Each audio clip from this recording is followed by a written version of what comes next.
señor Jiménez. Muchas gracias, presidente. Señora ministra, buenas tardes. Mis condolencias por el fallecimiento de su padre. Que su alma descanse en paz. Sirvan mis primeras palabras para rechazar firmemente el continuo bloqueo por parte del Gobierno y sus socios a las solicitudes de comparecencias de la mayoría de los grupos y fundamentalmente del grupo al que pertenezco.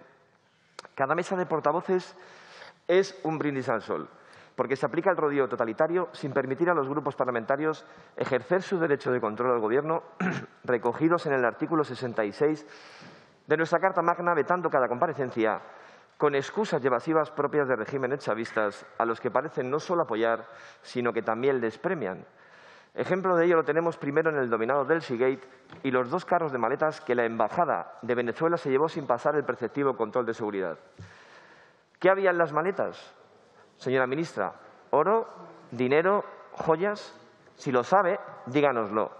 Y en segundo lugar, porque de repente un año después, como quien no quiere la cosa, el pasado día 9 de marzo premian a una compañía como Plus Ultra, con unos préstamos, uno participativo de 34 millones y otro ordinario de 13 millones, a través del Fondo de Apoyo de la SEPI. Que, por cierto, señora ministra, la SEPI, que ha estado 17 meses sin presidente porque usted le ha estado guardando el puesto a Vicente Fernández Guerrero, que dimitió en octubre de 2019 por su imputación en el caso Aznalcóllar, hasta que en febrero de 2021 la juez de instrucción 3 de Sevilla ha ordenado continuar con las diligencias. Por ello, han nombrado, una vez que saltaba la noticia, a doña Belén Gualda. Señora ministra, el caso de Plus Ultra es un escándalo a todas luces y por la que este grupo parlamentario, como bien sabe, ha presentado una querella contra el Gobierno y contra la SEPI. Pero, señora ministra, ¿sería atrevido por mi parte relacionar Delsigate con Plus Ultra? El lavado de dinero es una operación que consiste en hacer que los fondos o activos obtenidos a través de actividades ilícitas aparezcan como el fruto de actividades legales y circulen sin problema en el sistema financiero. ¿Sería extraño pensar que los 53 millones de euros son el lavado de lo que había en las maletas? Porque si no, entonces, ¿por qué han dotado 53 millones de euros a la compañía Plus Ultra? ¿Por qué? Deberán dar explicaciones aquí y en los tribunales.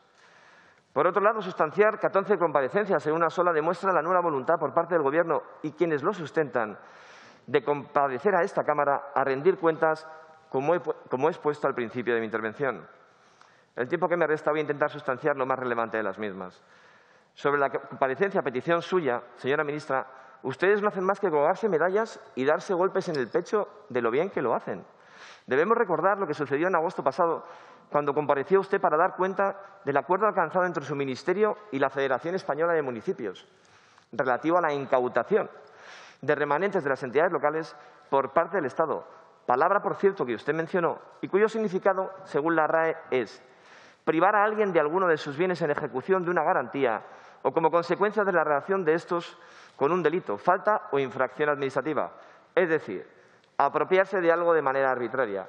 Algo en lo que parecen ustedes sentirse bastante cómodos y cuya esencia les delata. Finalmente, el Congreso lo rechazó con 193 votos en contra. Pero es que, señora ministra, la cogobernanza que ustedes han implantado es nula. Mientras siguen gobernando a base de reales decreto, se lavan las manos y depositan la responsabilidad en las comunidades autónomas para salvaguardar su bienestar y hacerlo con premisas electorales y así no desgastarse, mientras que vemos como hay 17 formas distintas de gobernar en España. Un ejemplo es Castilla y León, y en concreto la provincia a la cual represento, Segovia. Una provincia que depende en un 65% del sector servicios y el turismo, llevando a la ruina y a la miseria a cientos de comerciantes, empresarios y autónomos. Usted habla de los recursos extraordinarios puestos a disposición de las comunidades autónomas. Y yo, si me lo permite, le voy a hablar de los problemas reales de los empresarios, autónomos y comerciantes en Segovia. La pasada semana, en una visita por los comercios de Segovia, me encontré con un autónomo propietario de un establecimiento de souvenir y regalos, que me decía que la pasada Semana Santa, que es la semana que supuestamente más factura, solo había facturado 30 euros. 30 euros, señora ministra. ¿Qué le decimos a este comerciante? ¿Qué ayudas está recibiendo? Ninguna. Solo recibió apenas 700 o 800 euros en el cese de actividad durante el confinamiento. Y para más inri, ustedes, en el Real Decreto 5/2021 de 12 de marzo de medidas extraordinarias de apoyo a la solvencia empresarial, dejan fuera de las ayudas a este colectivo y a otros muchos más. En otro ejemplo de precipitación, discrecionalidad e ineptitud en la gestión propia de regímenes comunistas. Esta es la realidad, señora ministra, y no sus grandes cifras que ha venido a exponernos hoy con su discurso. Le repito, 30 euros en Semana Santa. Y en la semana que llevaba solo había vendido un imán por 3 euros. 3 euros. Sus medidas y sus acuerdos están llevando a este país a la cola de Europa en cuanto a cierre de empresas y negocios, parados, déficit y deuda. A ustedes se les llena la boca cuando dicen que no van a dejar a nadie atrás. Claro, que no me extraña, porque es que no hay nadie más detrás de nosotros. Con una caída del PIB del 10,8%, siendo líderes mundiales tras Maldivas, Venezuela, Montenegro, Belice, etc. Y como no iban a dejar a nadie atrás, de repente su medida estrella, el ingreso mínimo vital, que iba a llegar a 850.000 hogares con algo más de 2,3 millones de personas. Resulta que el 18 de marzo de 2021 el ingreso mínimo vital está llegando a 203.000 hogares, es decir, un 24% de las estimaciones iniciales. Y eso teniendo en cuenta que las primeras 76.000 concesiones de ayuda fueron de oficio. Cada previsión suya es un fracaso y se escudan siempre en lo mismo, en la crisis provocada por el virus chino de Wuhan, que, le recuerdo, ha afectado a todo el mundo, pero que, sin embargo, otros gobiernos han gestionado infinitamente mejor que ustedes. Dejen de echar balones fuera y asuman sus responsabilidades. Un informe del Instituto Lowy de Australia deja a España en el puesto 78 de 100 en cuanto a la gestión del COVID-19, con una puntuación de 31,2 puntos sobre 100 posibles. Un porcentaje con el que no se aprueba ningún examen académico en el mundo, por lo que están ustedes suspensos. Países con mucho menos recursos económicos como Libia, Nepal, Marruecos o Etiopía son solo algunos ejemplos de países que han gestionado mejor la crisis que este gobierno socialcomunista. Oiga, y es que ni una sola dimisión en este gobierno. Tuvieron más honradez Maxim Huerta y Carmen Montón tras sus renuncias como ministros que todos ustedes. Sobre el resto de comparecencias sustanciadas, mencionar la caída tan brutal del PIB en 2020 con una caída del 10,8%. Un porcentaje muy alto comparado con el resto de países que le sitúa en el puesto 175 de 190 países del ranking de déficit respecto al PIB. Ustedes hicieron los presupuestos con un crecimiento estimado del 9,8%, que ahora pretenden reducir al 6,5%, después de escuchar a los organismos internacionales, reconociendo que van a recaudar 36.500 millones de euros menos. Señora ministra, ¿cuál va a ser el déficit finalmente? Ustedes han vilipendiado al gobernador del Banco de España y a la presidenta de la AIREF, que decían que los ingresos estaban sobreestimados y las tasas de crecimiento eran exageradas. Ahora presumen de que el 6,4% que han indicado los organismos internacionales es una de las tasas más altas de crecimiento esperadas en el mundo. Lo que ocultan es que es un tercio más baja que la que anunciaron. Esto retrasa la recuperación de los niveles de PIB de 2019. ¿Hasta cuándo, señora ministra? El ejercicio de 2020 cerró con un 17,4% de deuda pública sobre el Producto Interior Bruto. Posteriormente se corrigió al 120% como consecuencia de la decisión de Eurostat de que la deuda de la Sareb computase como pública, algo que mi compañero y experto Rubén Manso advertía en 2012 y que ni el PP ni el PSOE tomaron en cuenta. A usted, señora ministra, le cuadran las cuentas, porque a nosotros no, y a la AIREF y al Banco de España tampoco. Y lo peor de todo, los tipos están subiendo. Ya se lo hemos advertido desde este grupo parlamentario a su Gobierno en comisiones y en pleno, que esto podría ocurrir. Nuestra estimación es que la subida desde el 0 al 0,4% en el bono a 10 años provocará unos 600 millones más de gasto por intereses de los presupuestados para este año y, si se mantiene en el tiempo, los elevará finalmente en 5.200 millones de euros anuales en el plazo de 8 años. Ahora mismo tenemos déficit primario, EBITDA negativo en términos empresariales, y presupuestados de 35.000 millones anuales en intereses, más del 3% del Producto Interior Bruto. Eso hace a la deuda pública española insostenible y abocados a una intervención inminente por parte de Europa. Ustedes están conduciendo a España y sus futuras generaciones a la esclavitud por deudas. ¿Puede decirnos, señora ministra, hoy aquí que España no será intervenida?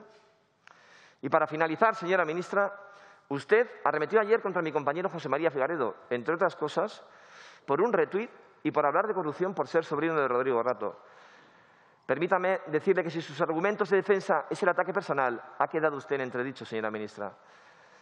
Pero es que usted en julio de 2013 no retuiteó, sino que envió un tuit en su nombre que decía: yo también soy hoy Antonio Lozano, Ventura, Magdalena Álvarez, Salgueiro, Valverde y tantos otros. Mi apoyo y compromiso. Y todos los nombrados por usted, señora ministra, en el TEI resultaron ser condenados. Magdalena Álvarez, 9 años de inhabilitación. Antonio Vicente Lozano, 9 años de inhabilitación. José Salgueiro Carmona, condenado a 6 años por malversación. Señor Jiménez, tiene que ir acabando. Estoy terminando. 2 frases. Vamos, que nos viene a decir que usted estaba de acuerdo con que se gastaran el dinero de los parados en cocaína y en prostitutas. Ustedes están haciendo de esta sociedad una mentira en la que se imponga el pensamiento único, el relativismo moral, el pansexualismo, el nihilismo, el emotivismo como motores de la libertad, con el eslogan de que podemos ser lo que queramos, siempre y cuando no seamos lo que realmente somos, creación de Dios. Muchísimas gracias. Gracias, señor presidente. Señora ministra, mis condolencias, porque hablo yo ahora en la réplica. Y en cuanto a dice que no estamos de acuerdo con las comunidades autónomas, le digo que la mitad de su Gobierno está en contra de la monarquía parlamentaria y su presidente, el señor Sánchez, apela a la República. Así que, mire, y usted yo creo que no tiene que venir aquí a decir, hacer un discurso, ni a criticar a la oposición, ni a preguntarnos a nosotros sobre la campaña electoral de Vox en Madrid. Usted dice que no entra en la exaltación, pero lo que está haciendo es criticarnos y entrar en el discurso del odio que es el suyo, porque ustedes son los del discurso del odio a Vox, que justifican la violencia callejera diciendo que provocamos. Y eso es muy peligroso, señora ministra, porque esto es lo mismo que si yo salgo por esta puerta ahora mismo y hay una persona pervertida que piensa que yo le estoy provocando, ¿eso le da derecho a agredirme? Es que eso es lo que están ustedes justificando. Así que no es a nosotros a quien odian o insultan, sino a las personas que nos siguen y que nos votan, a esas personas que cumplen con la ley, que pagan sus impuestos. ¿Y ustedes también piensan apedrearles cuando vayan a presentar su declaración de la renta a la agencia tributaria, a los votantes de Vox? Mire, ustedes nos acusan de querer desmantelar España de servicios públicos, y eso es mentira. Queremos desmantelar sus privilegios, sus chiringuitos y su estructura inútil de apesebrados, porque la realidad es que la España del sálvese quien pueda es el modelo de sociedad que ustedes están imponiendo, abandonando a los sanitarios sin EPIs, a los trabajadores sin pagarle los ERTES a tiempo, a los beneficiarios del ingreso mínimo vital sin que lo cobren, a los jóvenes abandonados, a los autónomos, a los hosteleros, a los comerciantes, sin compensaciones que han llegado en un Real Decreto un año después de que aparezca la pandemia, sin trabajos y sin ayudas. Unas personas que han sacrificado su interés particular por el interés general de los españoles y a eso hay que indemnizarlo. A esas personas se les ha expropiado su derecho a trabajar. Su modelo de sociedad es la que llama a la inmigración ilegal, sí, ilegal, y la que defiende la ocupación ilegal que ataca al ahorro. Aplauden y jalean el nuevo ocio nocturno, el de los vándalos y delincuentes que saquean comercios, rompiendo mobiliario urbano y rompiendo escaparates. Y que luego ustedes condenan a los españoles, a los hosteleros, a la cultura, a los toros, a la agricultura y a tantos a la miseria y a la ruina por sus políticas. Y su modelo empresarial consiste en aplaudir, como hace su ministra de Trabajo, a un mantero, una persona extorsionada, seguramente oprimida y obligada por mafias criminales a trabajar sin derechos y por una miseria de salario. La misma ministra que criminaliza a nuestros agricultores acusándolos de tener a sus empleados en régimen de esclavitud, poco menos. ¿En qué régimen de la seguridad social están los manteros? Vendiendo productos chinos, copias falsificadas, chinos, de la economía más contaminante del planeta, sí.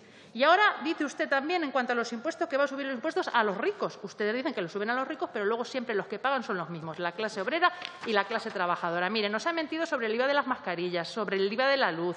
Ha pagado 600 millones de euros a los bancos por el caso Castor, 15 millones a las televisiones privadas y 53 millones a una compañía aérea cuyas cuentas anuales, que he estudiado porque soy auditora, no política. Política llevo un año, 23 y casi 25 años más como auditora. Unas cuentas que presentan pérdidas estructurales con un informe de auditoría que habla de una sociedad en causa de disolución, según dice el artículo 363 de la Ley de Sociedades de Capital, y que ha incumplido el artículo 327. Sí, ese que le obliga a hacer una operación acordeón cuando el patrimonio neto de la sociedad está por debajo del 50% del capital social. En fin, señora ministra, que me hace mucha gracia cuando hablan ustedes del esfuerzo del Gobierno, como si los fondos que hubiera puesto el Gobierno fueran suyos o del señor Sánchez. Es que esos fondos habilitados son los que se recaudan de nuestros impuestos y las deudas acumuladas son las que van a tener que pagar nuestros nietos. Ustedes lo único que tienen que hacer es gestionar esos recursos de los españoles y eso lo han hecho peor que mal. Así que no hablen tampoco de consenso, porque a mi grupo parlamentario nunca le llaman para preguntarle ni se fijan en sus iniciativas y las rechazan sistemáticamente. Y termino, señor presidente. Mire, como ha dicho recientemente un miembro de AIREF, Sí, ese organismo independiente que goza de gran credibilidad en el ámbito nacional e internacional, en el que no puede hacer su trabajo porque ustedes no les facilitan datos. Sí, ustedes, el Gobierno de la opacidad. La IREF dice que pospone la publicación del informe sobre la actualización del programa de estabilidad por falta de información. Pues, según este organismo, ¿sabe cuál es la mejor industria que un país puede tener en un momento de recesión? Unas cuentas públicas saneadas.